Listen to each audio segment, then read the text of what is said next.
Hello everyone and welcome back to my channel, The Grim Reader. I'm here to give you a reading update and just a general update. It's been a while, I don't feel completely ready to come back, but I feel on the other hand like I need to sort of just tell you what I'm reading so you kind of know what's going on. I do feel like it would be nice to share my reading, even though it's a bit sort of all over the place, as you'll see.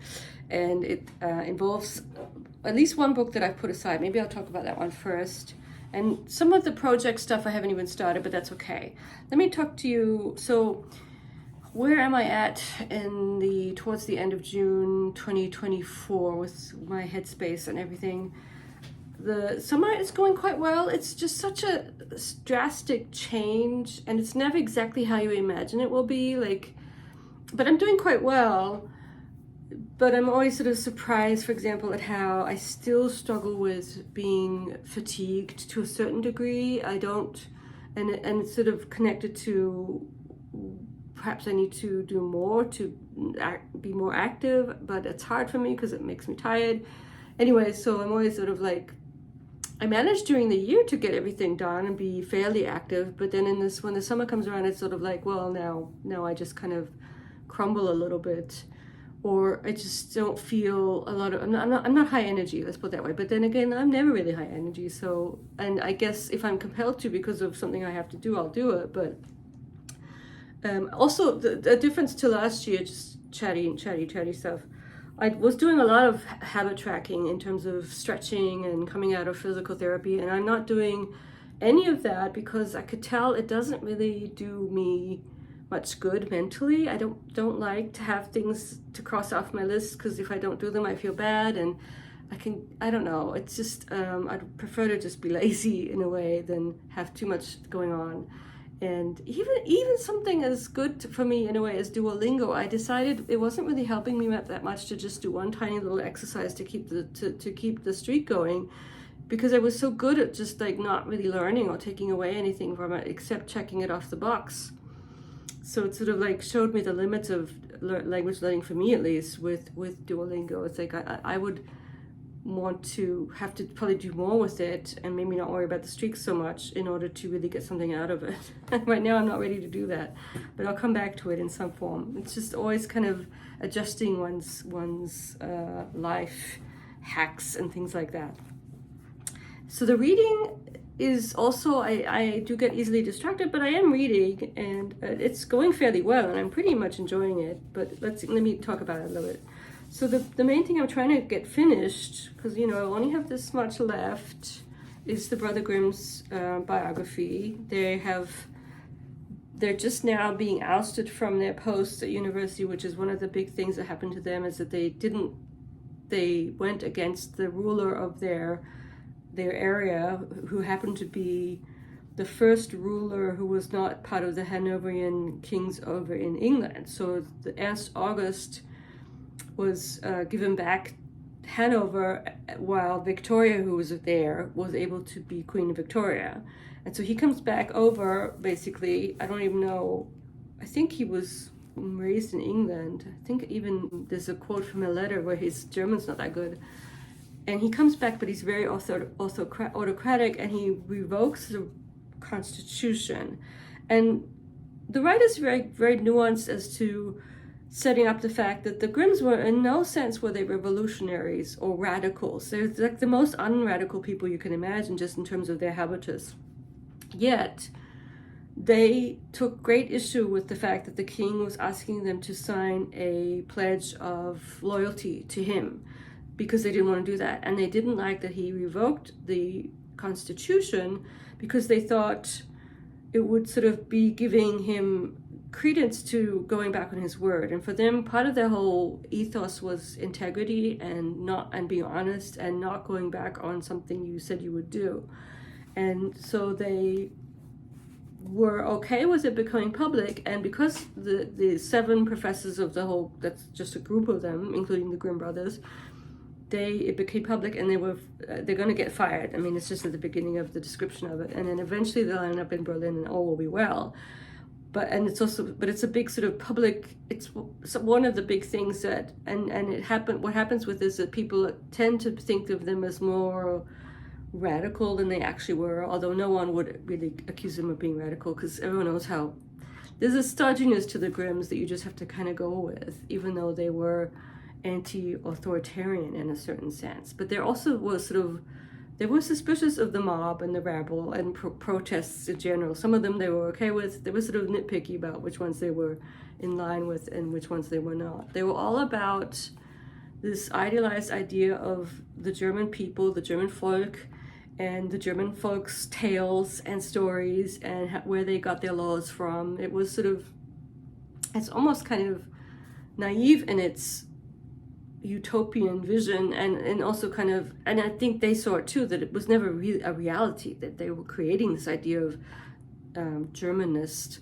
from sort of different places, different aspects of history and texts, but it was never something that really flourished. And it's almost like, yeah, that's why they thought that they had to make it so that Germany would be able to exist as an entity, as opposed to it being a patchwork of different little dukedoms and fiefdoms. They were really much against it. They were in favor of it being Germany. So it's going well, and slowly. I'm slow. And yeah, that's all I'll say about that one. Let's see what else we have. So I did start, for some reason, one of the things that happened in the summer is I sort of get more wanting to hear about political issues or even philosophical stuff that kind of interests me. And this writer that I've always been interested in since I stumbled upon him, I think in connection with Sebald, V.G. Sebald's work, interestingly enough, which I need to give another go because I actually didn't care for it that much. I actually DNF'd Rings of Saturn, and I know it's beloved by many people. It didn't quite work for me. I thought it was sort of I don't know why. Anyway, the person I'm talking about that is connected, or who I found, is Mark Fisher. So he was a British cultural theorist, philosopher. He was sort of disaffected with the institutions in Britain in the early 2000s and when he came of age. And unfortunately, he was so sad about things, or so trigger warnings for he unalived himself in 2017. And his famous work or treatise is Capital Realism, which I won't do justice at all because it's hard to sort of glean what's really the key moments of it, but it has to do with the name itself. There's a lot of interpretations of when he talks about capitalism, realism. I think one of the connections is it's supposed to be the version of, back in the day when the East Germany was around and the bloc, we talked about real existing socialism to point out the big wide gap between the actual existing socialism was so much behind and not in alignment with the ideals of what the socialist experiment was supposed to be, because it was all about, it was supposed to be about everyone being equal and everyone doing their fair share, and I guess all of that stuff, and the modes of production and all that. But in reality, it just led to a different kind of inequality, and the corrupt state and the heads of state, the people in the party, were kind of the own little enclaves, the corruption of the communist state that we know about. And so he has a sort of he coins the term, or hones in on this idea of capitalist realism, the fact that, well, the same with capitalism is that we want it to be one way, but it's basically not as good as we hoped. Although for me, when I think of capital realism, from the outset, it didn't really have this kind of utopian, except for maybe the few rich people who wanted to make money from it. It wasn't sort of, in its onset, about equality. That's part of the problem with capitalism. It's not about equality, it's about inequality. And but there's a lot more to it than that. And he goes in, and he's a very it's sort of theory light, I would call it, and he brings in a lot of movies and connects it to his ideas, one of them being Wall-E, if you remember that one. But one quote that he starts out with, that it comes from maybe Frederick Jameson, but maybe someone else, maybe Zizek, I don't know. It's the quote that says, "It's easier to imagine the end of the world than the end of capitalism," which, I mean, in this day and age, it's a little bit scary. And then so that's one aspect of it. And then he sort of goes in and does a sort of diagnostic as to how he determines what capitalist realism is. And there's different aspects to it. It has to do with the fact that here he's talking about Kurt Cobain and Nirvana. So this was written in 2008 or 9, I think. what we're dealing with now is not the incorporation of materials that previously seemed to possess subversive potentials, but instead their pre-corporation, the preemptive formatting and shaping of desires, aspirations, and hopes by capitalist culture. Witness, for instance, the establishment of settled alternative or independent cultural zones, which endlessly repeat old gestions of rebellion and contestation as if for the first time. Quote, alternative and quote, independent don't designate something outside mainstream culture, rather they are styles, in fact, the dominant styles within the mainstream. No one embodied and struggled with this deadlock more than Kurt Cobain and Nirvana. Cobain knew that he was just another piece of spectacle, that nothing runs better on MTV than a protest against MTV. He knew that his every move was a cliche scripted in advance, knew that even realizing it is a cliche. The impasse that paralyzed Cobain is precisely the one that Jameson described. Like postmodern culture in general, Cobain found himself in a world in which stylistic innovation is no longer possible, where all that is left is to imitate the styles, to speak through the masks and with the voice of the styles in the imaginary museum. So yeah, that's one aspect. That's another aspect of it. And there's other ones that he goes into, and it's all fascinating. I do like his writing. He talks about the problem with teachers having to sort of still cling to this idea of being disciplinarian, even though we're kind of moving away from it's not really about discipline anymore. It's more about other things. So yeah, teachers are caught between being facilitator entertainers and disciplinarian authoritarians. Teachers want to help students to pass exams. They want us to be authority figures who tell them what to do. Teachers being interpolated by students as authority figures exacerbates the boredom problem, since isn't anything that comes from the place of authority a priori boring, etc., etc. So he's really quite good at diagnosing what the issue is. And then later on he talks about something called corporate Stalinism, which makes me smile in a sad way. Anyway, I'll come back to it. But so the issue with this book is I started listening to it, and that's not really going to work. It's not. You can listen to it, and it just kind of, it's too, you need to sort of engage with it and make notes and write things down. And so for now, I just put it back into, I want to read this. And I think I will just kind of go back, calm down, and just reread it with underlining and quotes and annotations, as opposed to trying to listen to it. So that was sort of like a bust in terms of listening. Let's see, what else? Let's talk a little bit briefly about the Iliad, which is going, it's not even worth showing you the book because I need to show you the pretty cover. So what happened here is, this is the Fagles, the hardback. I'm only in about book 4, and it is going slowly, but I do like it. I do quite like what I'm reading, even though it's taking me forever. And I initially thought I would go to the Emily Wilson translation, and I actually bought it for my Kindle, so it's on the Kindle, and I would read them side by side. And I made the mistake of looking in a Reddit too, the Reddit Iliad Odyssey club group subreddit, and there a lot of people didn't like the Wilson, and then I started reading it, and I'm like, yeah, in a way I kind of like the Fagles better. It's a little bit more poetic, I would say. I don't know, maybe I need to go back and try the Wilson again. But I kind of went back. Also, I don't like reading on the Kindle. I have this weird aversion to reading on my Kindle. Don't know what that's about, especially the Iliad. Maybe other books go better.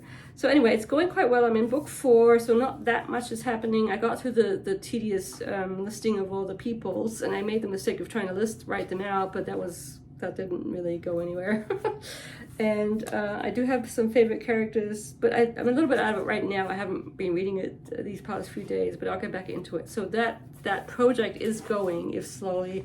And so I've decided to kind of focus on the Fagles as opposed to the Wilson. And if you have any input as to which you prefer, let me know. I know everyone has their favorites, and a lot of people are loving the Wilson translation, the new one. So maybe I need to go back and give that another whirl. So that's that. So I've talked about Grimm, I've talked about capitalist realism a little bit, and now I'm going to talk about the fact that the other day I decided I really wanted to watch the movie The Exorcist, which I had never seen before, but I had tried to read the book when I was too young, and it's the only book my mother ever took away from me. I was reading it when I was ill, and I was about 11. This is still in Australia, and it was quite good, as I recall. I think his name is Blatty, I think. And she decided, nah, maybe you shouldn't be reading this when you're dealing with your own delusions. Not that I was possessed by the devil, but it was scary. It was a little bit scary to read, and I probably shouldn't have been reading it. We always had books that around that were adult in nature, and that we just kind of were allowed to read. But that's the only one she ever took away from me. And I actually thought it was really good. Now, of course, I see all the things now that are wrong with it, or in terms of it being, for example, extremely white. That's one thing. But I thought at the level of a film, it worked really quite well. And it was sort of gripping. I found there wasn't exactly scary, but when the transition from nice, well-behaved young girl, normal girl, to possessed entity was shocking and well done. And also the fact that there has to be sort of imprisoned in the room, and all the room stuff, and then all the stuff that she does. And then, of course, Father Karras coming along, and he was sort of brooding and handsome. I thought it was quite well done, and I was surprised at how good I found it as a movie.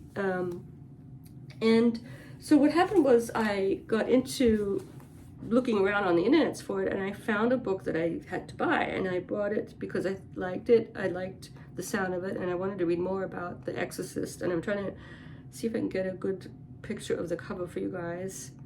Let's see, how do I do this on the big one so you see it better? There we go.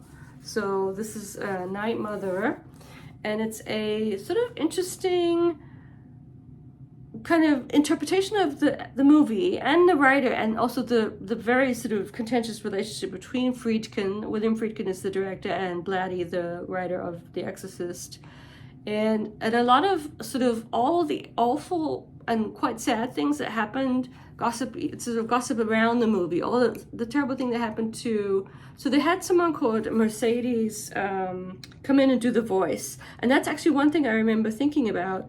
How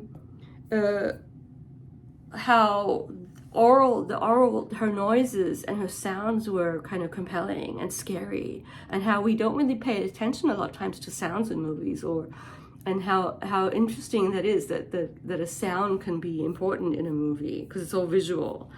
And so Mercedes McCambridge is the actress who made the sounds of the devil or whatever, Pazuzu, or whoever his name is, and it's not Linda Blair's voice. But then terrible things happened to her son, and he did terrible things, which I won't go into for spoilery reasons. But there's a whole bunch of bad things that happened to people connected to the movie, and I think it's more just if you went to other movies, you could probably find the same thing. I mean, the idea that it's because it was The Exorcist, and that's not what she's saying. She's kind of just laying it out there is a kind of interest. Isn't this interesting that these things happened? And of course, Blair's career was just kind of strangely, deeply connected to this role, and for better or for worse, probably for worse. I have no interest in seeing any of the other movies, the 2 and 3, and I'm not. How far am I in this? Sort of. And she does a good job of intertwining stuff about the movie and then her own take, being raised by a Catholic mother who told her never to watch the movie. And so then, of course, she goes and watches the movie and how it affects her. And it's quite good. Sometimes I don't have the same opinion of her on some things. She's talking about how feminist is it in terms of the depiction of the idea that it's a young woman getting in tune with her own body and her own sexuality, which, I mean, I just don't see it that much, because it seems to me it's clear that she's possessed, that she's really not herself. But I think that's part of the whole critique of it, is that it's like it's all that there's almost like a not it's like, oh, we have to just get her back to normal, so she's not allowed to be a devilish creature. But in terms of the movie, she is possessed, so that's that, and we have to get her unpossessed so that she sort of can fit back into society. That's the sort of critique that people say about it. And so, yeah, that's actually going quite well. That's a complete sort of off the top of my head, I wanted to read that book called Night Mother, A Personal and Cultural History of The Exorcist. And she does quite a good job of honing in on why did it have such an effect on everyone and people fainting in the movie theaters. I mean, I guess if you've never seen that stuff, and some of the scenes are quite graphic, I guess. A couple of them are graphic, and they're sort of, and then her language is extreme. Profanity, and it's shocking. It's shocking because of the whole before good girl and then devil girl, pronouncing these things. But I think it's quite good. And what I liked about it is the fact that it seems like the devil in her, whoever it is, the spirit, is a worthy adversary and a scary one who does scary things and is sort of in her. I thought that was actually all quite well done. It worked. And it was scary, but that's what it was. So that's that. And then let me see, I think I'm at the last thing I want to talk about is my new audio. And that is a doozy, because I decided after Capitalist Realism was a no-go to just start on a whim listening to a work that is very long. It comes in 3 volumes, and it is by the Alan Moore, the widely known comic book writer, and also he does some of the drawings, I guess. It says he's a magician and performer and widely regarded as the best and most influential writer in the history of comics. His seminal works include From Hell, V for Vendetta, and Watchmen. And now I have seen the TV version of Watchmen, the series, which I thought was good. We liked it. And he was born in Northampton, UK, and this whole story takes place not in Jerusalem, but in Northampton, UK. And he was born exactly 10 years before me, so that's interesting. So that makes him 70. And it's called Jerusalem, and I have been blown away by it. It's a really good listen. It is also Simon Vance doing it, the guy who read Nicholas Nickleby, so it's sort of like modern day Dickens, except it's not, because it's Alan Moore. But it is actually very British, and very much, it's all about this area of Northampton in this first volume. I'm in the first volume called The Boroughs, and it's a lower working class area of Northampton. And so what he does, I won't go into great detail this first time, because I'm still, I'll be talking about it for a while, because I think I want to try and come back and do weekly updates. It's honing in on a bunch of different people from different time periods who lived in Northampton in the boroughs, and then it does kind of like a stream of consciousness about how they interact with the world and their lives. And what is fascinating to me, there's so many things to say about it, but one thing he seems to be clearly interested in is what he calls psychogeography, which I'm also interested in. And it's the way the place that you live in influences your outlook on everything, and on the past and the present and where you are in life. And of course, what he's doing in the book is there's all different entities. So the first story, it's 1 or 2 people who actually have visions of another sort of world behind the veil. I'm not quite sure where this world is taking place, but it's outside. I guess it's the 4th dimension. That's what they talk about, the 4th dimension. But anyway, they're having visions, and so it's still in Northampton, but it's actually kind of like a dreamscape. And then it goes into other people who see things, or people who turn out to be ghosts, and then it will go into the next chapter, and you get the point of view of the ghost himself. And so it switches around from a lot of different perspectives, and a lot of the people are well known. So one of the chapters, it's all about someone who's based on Charlie Chaplin, who I guess hung out in Northampton. And he's kind of done research in the sense that this is all really quite connected to Northampton. I just listened to a chapter about someone who finds out who wrote Amazing Grace and the background behind that person, and the fact that that person actually was a slave trader. And it causes great discomfort to the person who finds it out, because this person is a black man from America who just happened to come to Northampton and live there. And he's all distraught by finding out that his favorite tune, or hymn, was written by someone who could do this. He doesn't. He is having cognitive dissonance as to that fact. And so there's all these moral issues that people are grasping with. There's beyond the veil issues of the other dimensions that are opening up. It's as if the Burrows itself seems to be a space where there are portals to other times or memories or things like that. I don't know how it will progress. And a lot of times what seems to be happening is almost every chapter you get to see someone else that you saw briefly in the previous chapter. And I love the connections that are being made. And it's really well written, it's really gripping, it's not difficult, it's just a bunch of stories, but they're interesting. Everyone is interesting to me so far. So I'm really, really enjoying it, much more than I thought I would be. I mean, this is sort of like much more up my alley than even things that I read, like the Erickson fantasy stuff, which was really hard to follow in a certain sense. This is not that hard to follow. And I'm really enjoying it. So I'm like over halfway through the first volume, and I don't know how I'm going to count them on the Goodreads. And then we have the second volume, and then we have the third. I mean, you can also just buy it in one big book.